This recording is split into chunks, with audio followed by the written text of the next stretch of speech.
Well, good morning and welcome to the Morning Report. It is Thursday, uh, almost said September again, February 16, 2023. We appreciate you being here this morning. Oh my goodness, it has been a day already. It just started. It's just been a day. And we are going to take some time today. And that's why we weren't dark earlier. We weren't on earlier, and we're going to spend some time today watching the memorial service for our friend Shirley Huzar. It was live streamed. It was live streamed by the church, Bridge Point Church, I believe, in Twin Mounds, Texas, and we are looking forward to that. And we'll talk about that tomorrow on the Morning Report. So again, stay with us. Today we got two stories, both sort of leading back to the kind of stuff that we used to work on with urban game changers, especially in California. Not so much here in Florida, but you know, on the one of them, because it's immigration. California was being overrun and is still being overrun. And it's one of those things that Shirley was very concerned about, because with the overrunning of illegal immigrants in California, it sort of made the room to grow for the indigenous Black people. When I say indigenous, I mean people who were born there, who grew up there, to spread out and get things and do things, when all the attention and money and resources were directed towards those illegal aliens, people who weren't supposed to be there, people who were bringing drugs across the border. We learned about that years ago, but keep saying this, until Buffy's got a crack problem, the nation doesn't have a crack problem. Until, Nicole is, pregnant at 14, we don't have a teen pregnancy problem. You know what I'm saying? You know what I'm saying?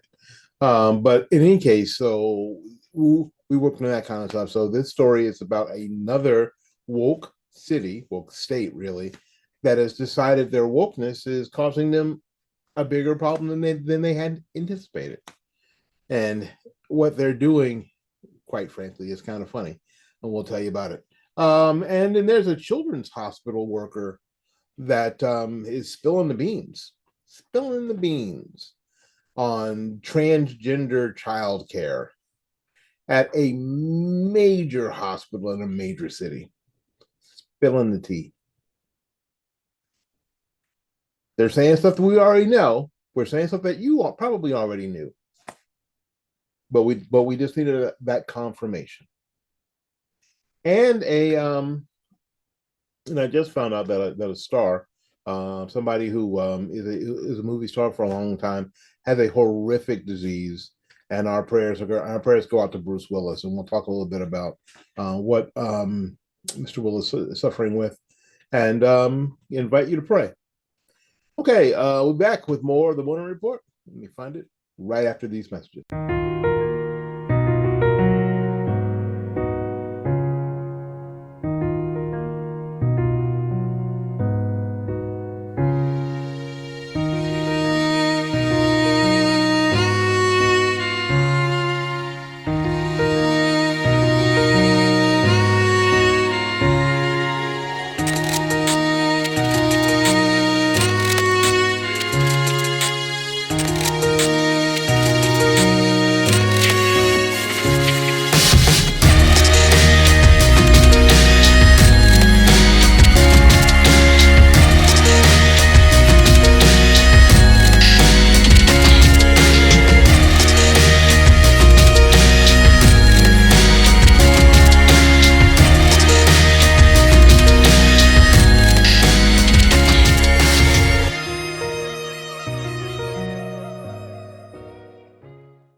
Well, hey everybody, my name is Willie Lawson, and you guys know that I do a lot of stuff on the internet. And you may think with what's happening on Twitter and what's happening on Facebook and what happened to Parler, that the mainstream social media sources are really trying to rid themselves of conservative voices. And you'd be right. They most certainly are. Um, but you know what? It isn't as bad as you think it is. It's worse. But there are people who are willing to be platformed for free speech. One of those one of those places is freedomforum.website. Freedomforum.website. You can go there and speak your mind. So come join us. Enjoy the freedom. Enjoy the fun. If you are a true blue conservative, small businesses are near and dear to your heart. They are the lifeblood of our life and economy. I believe this, and that's why my florist is not a website or phone number. My florist is Blooming Days Flower Shop, Tampa's premier flower shop. At 11618 North Florida Avenue here in Tampa, Florida, and at 6835 State Road 54 in Newport Richey. Call Christine at 813-933-1942 and at 727-232-6900.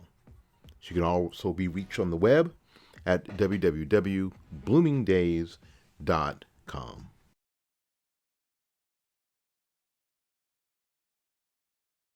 One of the things that I get asked most is where can I get information that is not tainted with liberal bias, especially here in the Tampa Bay area. Well, now I have the answer. tbctampa.com, a website by and for Tampa area conservatives. Tampa's leading conservative voices speak freely at tbctampa.com. And you can too. So join the fun and enjoy the freedom at tbctampa.com.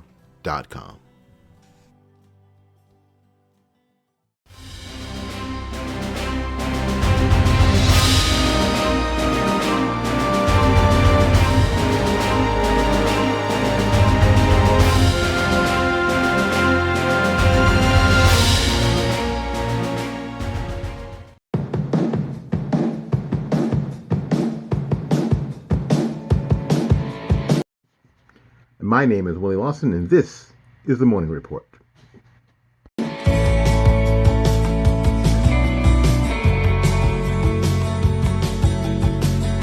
No one sits down on the table and goes, what if somebody commits a really horrible crime? Actually commits a crime. Murders somebody, rapes a child. Should we just let them go? Shouldn't there at least be a subsection in this law? Never thought about it, did they? Excuse me, because they never did. KRON Channel 4 reported that investigators also believe that a, quote, significant percentage, end quote, of people selling drugs in the city are illegal immigrants. Surprise, surprise. Quote, it is time to withdraw the protection of sanctuary from the undocumented immigrants trafficking fentanyl in our streets, City Supervisor Matt Dorsey said. He is proposing legislation to change San Francisco sanctuary city policy to exclude illegal aliens who are arrested dealing fentanyl. Good. Good. These people are dealing in death and feel that they are untouchable because San Francisco, like New York, have made them untouchable. And they know it. The cartels, the bosses in the cartels know it.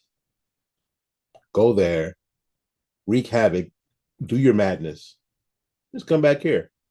They're not even gonna try to find you. So we got going on. With Adams putting immigrants on buses and sending them to Quebec, that's a hoot. I wonder if people in Congress, the left in Congress, has anything to say about that. How cruel that would be to send these people, somewhere where they've never been. One if Kamala Harris has some take on how cruel that is. Like when our Governor DeSantis, happened to send a group of illegal immigrants to one of the nicest, most lush, most luxurious places in the country, Martha's Vineyard. And they declared a humanitarian emergency because there were 50 extra people on the island. 50. I wonder if Kamala Harris has any harsh words for Eric Adams, mayor of New York, by sending some of these illegal immigrants to a first world city like Quebec.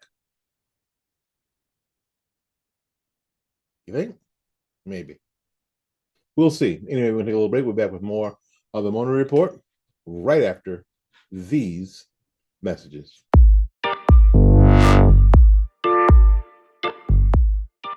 So, is it okay now? Because it was, during the Trump administration, it is okay to talk about the president's. Yeah. We talked about mental health elderly, so let's talk about this guy's mental health. The president's mental acuity, because there's sometimes where it seems to be lacking. Have you seen? Sometimes. Yeah, sometimes. Sometimes it's especially bad. I'm talking about sometimes it's like really bad. Like, have you seen the picture? I was told not to take any questions. I was told not to take any questions. They're going to be mad at me. They're going to be mad at me. Mr. President, are you the president or were you five? You see, what I want. See, the next question is, Mr. President? I was told to call on what you call for NBC. Who's telling you to call on? That's the question that we ought to be asking.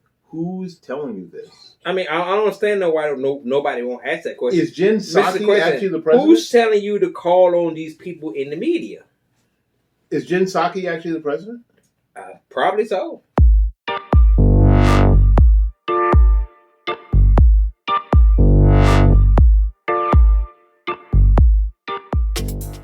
Because what we've learned is trans kid care is just if the child, no matter how young, decides that they are not or they don't feel like they're their biological sex. There isn't any investigation medically or psychologically. The only thing to do is affirm that gender and just go with it. That's, again, a whole buttload, 64 gallons of problems. Townhall.com yesterday covered this week. Jamie Reed, a former healthcare worker at a transgender clinic, spoke out in a bombshell report in the Free Press about how morally and medically appalling, quote, gender affirming, end quote, healthcare is on young people. In the report, Reed recounted her experience working as a case manager at the Washington University Transgender Center in St. Louis Children's Hospital. There, Reed worked for 4 years and saw around 1,000 or so young people who were struggling with their gender identity. They said, I left the clinic in November of last year because I could no longer participate in what was happening there. She said, by the time I departed, I was certain that the way that the American medical system is treating these patients is the opposite of the promise we make to, quote, do no harm. Instead, we are permanently harming the vulnerable patients in our care, Reed wrote in her piece. It's the Hippocratic Oath. And one of the tenets of that oath is to do no harm. Don't make the person worse. If you find them, do not make it worse. And according to Reed, she claims that these doctors and these counselors are making it worse. In addition, Reed claimed that, quote, anyone who raised doubts about the care ran the risk of being called a transphobe. According to Reed, allowing minors to receive hormone therapy treatment was simple. Kids get started on, quote, gender affirming treatment after a couple of quick visits with a therapist. I think I'm a boy. I think I'm a boy. I think I'm a boy. I need to have my breast chopped off and I need to grow a penis. Hit me up, doc. And in some cases, they would take patients from the inpatient psychiatric unit at hospitals for treatment. Now they already have these kids, these children inpatient in the psychiatric ward, and they would take them for hormone treatments. The mental health of these kids was deeply concerning. There were diagnoses like schizophrenia, PTSD, bipolar disorder, and more. Often they were already on a fistful of pharmaceuticals because that's what we do, right? You're feeling sad, take this medicine. Now, it may make you want to kill yourself. That happens. this was this was tragic, but unsurprising given the profound trauma some had been through. Yet, no matter how much suffering or pain a child had endured, or how little treatment and love they had received, our doctors viewed gender transition, even with all the expense and hardship that it entailed, as the solution. So, whatever it was, well, at some point, we're going to have to chop off those breasts, close up that vagina, give you the jab. All in all, Reed said that the experience felt like building a plane while we're flying in it. On Thursday, St. Louis Children's Hospital Children's released a statement calling Reed's allegation disturbing. Here's what they said. Here's what the hospital said. We are alarmed by the allegations reported in the article published in the Free Press describing practices and behaviors the author says she witnessed while employed at the university's Transgender Center. We are taking this matter very seriously and have already begun the process of looking into the situation to ascertain the facts. As always, our highest priority is the health and well-being of our patients. We are committed to providing compassionate, family-centered care to all of our patients, and we hold our medical practitioners to the highest of professional and ethical standards. Blah, blah, blah, blah, blah, freaking blah. And you know what'll happen. 6 weeks from now, they'll say, we find that all these claims are unsubstantiated, and this is a disgruntled employee, blah, blah, blah, blah, blah, blah, right? And what Reed knows is, what she better know is that hospital and that mechanism will do the best they can to destroy whatever career she has left. Since Reed's article was published, Missouri Attorney General Andrew Bailey, a Republican, announced an investigation into the center, and Senator Josh Hawley, also a Republican, y'all know Josh, is calling for a federal investigation, according to station KSDK. The Washington University Transgender Center isn't the first gender clinic to come under fire. Vanderbilt also was covered as it began offering gender care for kids because it's a big moneymaker. It's a huge moneymaker. The revelations led to the center wiping its gender web pages, and Republican lawmakers calling for investigations. Immediately, Vanderbilt suspended all permanent transition operations on minors until further notice. They're just waiting for the heat. They're waiting for somebody else to take the heat. And it looks like this other center is going to take the heat for a while. This is terrible. I mean, it just really is awful. It's demonic. Yeah, I wish there was a stronger, more appropriate word, but it's demonic. This is some stuff that the devil would do. If you believe in any sort of devil or evil, that's what this is. Whether you believe in the devil, like we believe in like Christians believe in Satan, fallen angel, or you believe in some sort of negative force, I don't care what you believe. This is evil. to do to children who were confused and hurting, and to do it for one reason. Vanderbilt said the quiet part out loud. It's a huge moneymaker. The amount for surgeries and all that comes with having a surgery and follow up and pharmaceuticals,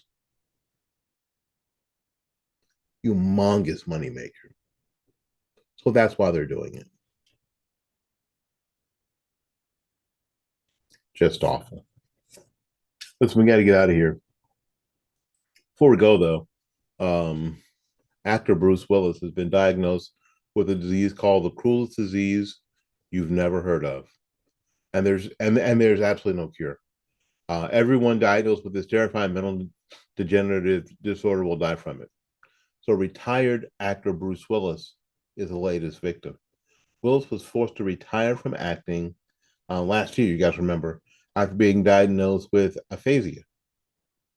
But his former wife, Demi Moore, posted on social media that has progressed into frontotemporal dementia, or FTD. They announced that he's got this frontotemporal dementia. And what that does is shrinks, according to the Mayo Clinic website, it shrinks the frontal core portion of your brain. And it causes all sorts of behavioral changes like increasing of inappropriate social behavior, loss of empathy, and other interpersonal skills, lack of judgment, lack of inhibition, lack of interest, apathy that sometimes gets mistaken for depression, repetitive compulsive behaviors such as tapping, clapping, smacking lips, decline in personal hygiene. It just goes on and on and on and on and on. You just fail from it.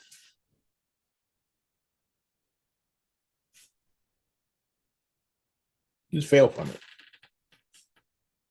I don't know Bruce Willis. I don't know Bruce Willis's politics. I don't know Bruce Willis's family, but this is terrible. And we like to pray for his family and for Bruce that in God's sovereignty, that he would touch Bruce, he would touch Mr. Willis today, right now, and reverse this horrific disease. And in doing that, Mr. Willis would see, and the people around him would see God move and only be able to exalt the name of the Lord in this healing. Amen. We got to get out of here, make room for somebody else. So until we see you again, go out there and learn something, love somebody. And for goodness sakes, and I mean this from the bottom of my heart, take care of yourself. We will see you when we see you. Bye bye now.